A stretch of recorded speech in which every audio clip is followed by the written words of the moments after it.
आपको क्या लगता है कि कब मैं आपको टाइम टेबल बना के देती हूँ तो सबसे सही? मैम या तो सुबह और या तो रात को एकदम, क्योंकि अगर हम लोग रात को टाइम टेबल बना लेते हैं तो हमें पता होता है कि अगले दिन हमें क्या करना है, उसके लिए हम मेंटली प्रिपेयर हो जाते हैं। और सुबह सुबह बना लेते हैं तो पता रहता है कि हमें आज के दिन में क्या करना है, उस हिसाब से हम ज़्यादातर। ओके, तो मुझे ये अगली बात बताना है कि जब मैं टाइम टेबल तुम्हारे लिए बनाती हूँ तो मुझे कुछ इनपुट्स चाहिए होते हैं जी। कि जिसके बेसिस पे मैं तुम्हारे लिए टाइम टेबल बनाती हूँ रोज। तो वो इनपुट्स तुम कहाँ से लेके आते हो? हमारी चेकलिस्ट से। ठीक है, वो चेकलिस्ट को आप कैसे यूज करते हो? जी हम, जैसे कि आपने हमें चेकलिस्ट प्रोवाइड किया है, उसमें अपन चैप्टर्स लिखे हुए हैं कि हमारा कौन सा चैप्टर हुआ है, कौन सा नहीं हुआ है। तो उसमें अपन को एक चीज ये तो क्लियर रहता है कि हमें ये चैप्टर नहीं हुआ या कितना अच्छे से हुआ है, कितना अच्छे से नहीं हुआ है। तो उस हिसाब से मैं आपको इनपुट देता हूँ कि मेरा ये चैप्टर अच्छे से नहीं हुआ है, तो उस हिसाब से हम टाइम टेबल अच्छे से तैयार कर पाते हैं। सो दैट इज लाइक हम सुबह उठते हैं, सुबह 7 बजे से लेकर 8:30 बजे तक क्या होता है, ठीक है। तो जब भी हम इसके लिए टाइम टेबल बनाते हैं तो हमें इस बात का ध्यान रखना होता है कि सबसे पहले क्या क्या सब्जेक्ट इसका छूटा हुआ, प्रायोरिटी भी मुझे केस को करना होगा ताकि ज्यादा नंबर मिल सके। सेकेंडली मैं इस बात का ध्यान रखती हूँ कि जैसे मैंने 1.5 घंटे का स्लॉट बनाया, तो 1.5 घंटे के स्लॉट में चैप्टर किस सब्जेक्ट का होगा, जैसे इंग्लिश, ठीक है। तो इंग्लिश का जैसे आपको चैप्टर उस दिन करना था कौन सा? हाँ, तो उस चैप्टर में आपको पता है कि कितनी बड़ी चैप्टर है जी। कभी हो जाता है कि वो 1.5 घंटे में हो जाती है रीडिंग और अंडरस्टैंडिंग, ठीक है। तो क्या ये 1.5 घंटे में हो पाएगा, इस बात का ध्यान रखना होता है। और उस 1.5 घंटे में वो क्या करोगे, रीडिंग करोगे या क्वेश्चन आंसर्स करोगे या इसके आपको रिवाइज करके आप इसकी प्रॉब्लम को सॉल्व करोगे, राइटिंग सेक्शंस करोगे, क्या होगा वो भी पहले डिसाइडेड होना चाहिए, ठीक है। ताकि आपको पता है इंग्लिश पढ़ना है, इंग्लिश में फलानी चैप्टर पढ़नी है और इसमें भी मुझे स्पेसिफिकली क्या करना है, ठीक है। तो अगर ये आपके पास लिखा होता है, right, so you know what to do, how much time you have got. नहीं तो क्या होता है कि आपके पास में 1.5 घंटे का समय है, आप अधिकतर समय पानी पीने में, उठने में, किसी और से बातें करने में, इसमें निकल जाता है। अगर आपके पास में 1.5 घंटे का स्लॉट है, वो 1.5 घंटा फोकस रूप से स्टडी करने से आपकी बात खत्म होती है या कुछ बच जाता है जनरली।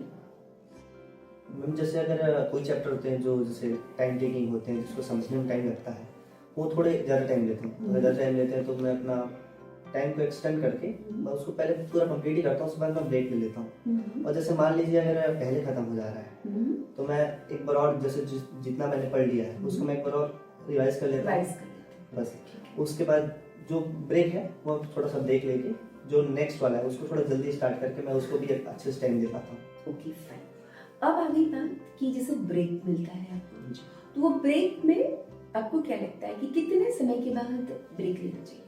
जैसे मैं किसी बच्चों को देती हूँ हर घंटे में ब्रेक देती हूँ, 5-5 मिनट का, 10-10 मिनट का। आपको जो ब्रेक्स दिया हुआ है वो 1.5 घंटे के बाद करीब 1 घंटे का ब्रेक दिया हुआ है या 1.5 घंटे के बाद आधे घंटे का ब्रेक दिया हुआ है, and that too for lunch and other things.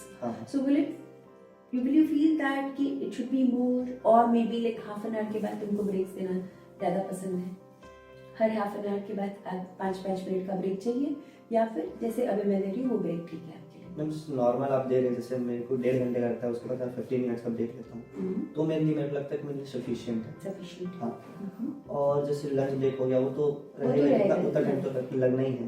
बाकी मेरे ख्याल से मेरे को लगता है कि जो 1.5 घंटे का जो स्लॉट हमारा है रेडी है, उसमें अपन 15 मिनट का ब्रेक मेरे लिए इनफ है, क्योंकि मैं उसके बाद अब फ्री फील करता हूँ, उसके बाद मैं रेडी रहता हूँ फिर से मेंटली प्रिपेयर्ड। देखिए अगर आप वो ब्रेक नहीं लेते हो तो क्या होता है कि इनपुट्स, हमारी जो फंक्शनिंग होती है ना ब्रेन की, हाँ, वो थोड़ी सी स्लो हो जाती है। तो जनरली आइडियली देखा जाए तो 25 मिनट्स का फोकस स्टडी एंड 5 मिनट्स का ब्रेक होता है। Scientifically it is common for all the people, but अगर कई सारे मैंने बच्चों को देखा है कि 25 मिनट्स जो फोकस होता है वो मुझे लगता है कि वो जल्दी हो गया तो वो और कर सकते हैं।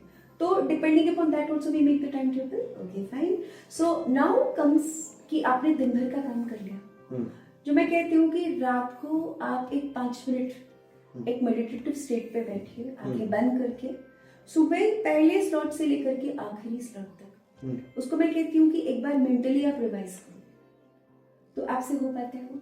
हाँ, जैसे कि मेरे जैसे चाहे कितने भी टाइम मेरा जो लास्ट स्लॉट है वो खत्म, क्योंकि लास्ट स्लॉट जो होता है वो थोड़ा सा एक्सटेंड हो जाता है, क्योंकि जैसे मैं मैथ्स कर रहा हूँ या कुछ सब्जेक्ट कर रहा हूँ तो मैं उसका कॉन्सेप्ट पूरा क्लियर करता हूँ।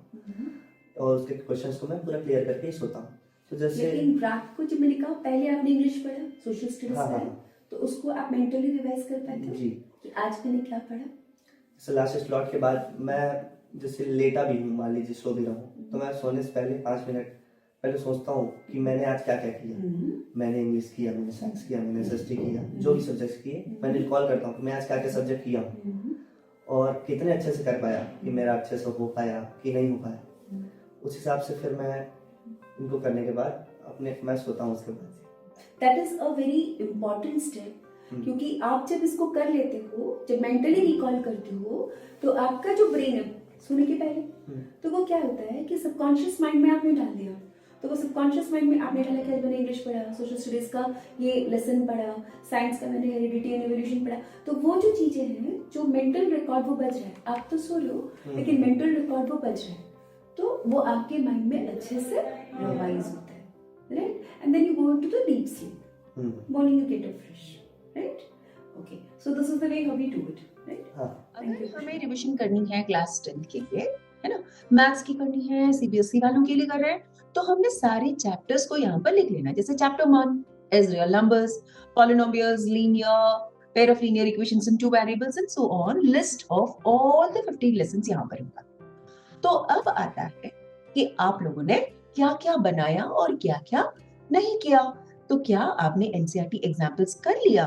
तो अगर कर लिया तो यहाँ जाइए और इस पॉइंट को आपको टिक कर लेना है। क्या आपने एनसीईआरटी के सारे एक्सरसाइज कर लिए? तो आप देखेंगे तो एनसीईआरटी का रियल नंबर्स का आपने एग्जाम्पल्स कर लिया, तो इसे टिक कर लीजिएगा। एक्सरसाइज भी हो गया, तो इसे टिक कर लीजिएगा। क्या आपने आर डी शर्मा के बुक के या जो भी आपके पास में रेफरेंस बुक होगा, उस रेफरेंस बुक से क्या आपने सारे एग्जाम्पल्स कर लिए, एक्सरसाइज कर लिया रेफरेंस बुक का? हाँ?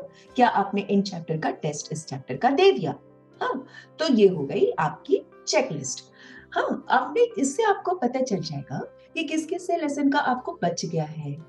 और अगर मान लो कि आपने 2 बार कर लिया तो इसे डबल टिक कर लीजिएगा। क्वाड्रेटिक इक्वेशन को आपने एक्सरसाइज एनसीईआरटी से 3 बार कर लिया, तो आपने इसको 3 बार टिक कर लीजिएगा। जिसमें आपको डाउट ज्यादा आता है तो यहीं पर लिख लीजिएगा कि इसमें आपको डाउट है, हाँ, और इसको आपको किसी टीचर से या किसी से भी जहां से आपको पूछ सकते हो वो डाउट आप पूछ सकते हो, है ना।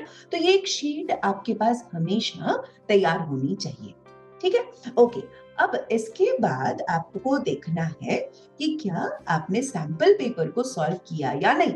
अगर सैंपल पेपर सॉल्व किया तो कौन से बुक से किया, तो उसका भी आप एक लिस्ट बना लीजिएगा। सैंपल पेपर को सॉल्व किया या नहीं, है ना। तो सैंपल पेपर सॉल्विंग 1 तो उसके टिक कर लो, 2 तो उसे टिक कर लो, 3, 4 और 5। अब इसके बाद में आपको आती है पेपर 1 में चैप्टर के आपके डाउट्स क्या आ रहे हैं। तो कौन कौन से चैप्टर्स में आपको डाउट्स आ रहे हैं तो उसे आप लिख लीजिएगा, ठीक है। सो बच्चों, आप लोगों ने देखा कि किस प्रकार से ये जो थोड़ी सी ये छोटी चेकलिस्ट है, इस चेकलिस्ट को यूज करते हुए आप अपने सारे लेसन्स को कैसे अच्छे से ट्रैक कर सकते हैं, ठीक है। अगर आप चाहो इस फॉर्मेट को बना लो। अगर आपको लगता है कि अभी कौन फॉर्मेट बनाएगा, इधर नीचे में आपको डाउनलोड की लिंक्स दी हुई है, आप वहां से भी डाउनलोड लेकर के प्रिंट निकाल लीजिएगा, ई वाला नहीं रखिएगा।